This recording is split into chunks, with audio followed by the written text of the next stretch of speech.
তো চলুন এই ভিডিওটা কিভাবে বানাই আমি আপনাদের সঙ্গে শেয়ার করি। হ্যালো বন্ধুরা, এখানে একটু চিকেন নিয়ে নিয়েছি আমি। চিকেনটার মধ্যে দিয়ে দেবো একটু আদা রসুনের পেস্ট, দিয়ে দেবো 2 চামচ কর্নফ্লাওয়ার, দিয়ে দেবো 2 চামচ ময়দা, পরিমাণ মতো লবণ, একটু লঙ্কার গুঁড়ো, এলাচের গুঁড়ো, গোলমরিচের গুঁড়ো, জিরের গুঁড়ো, ভালো করে মাখিয়ে নেব।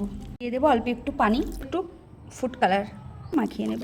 আধ ঘন্টা 1 ঘন্টার জন্য ঢেকে রেখে দেবো। 2 ঘন্টা পরে আমি চিকেনটা বার করেছি, রেখেছিল। এবার চিকেনটা আমি ভাজতে দেবো। তেলটা গরম হয়ে গেছে, এবার এখানে দিয়ে দেবো আমি মাংসগুলো। আর গ্যাসটা একটু স্লো দিয়ে রাখবো। চিকেনগুলো আমি দিয়ে দিয়েছি তান্দুরি পকোড়া।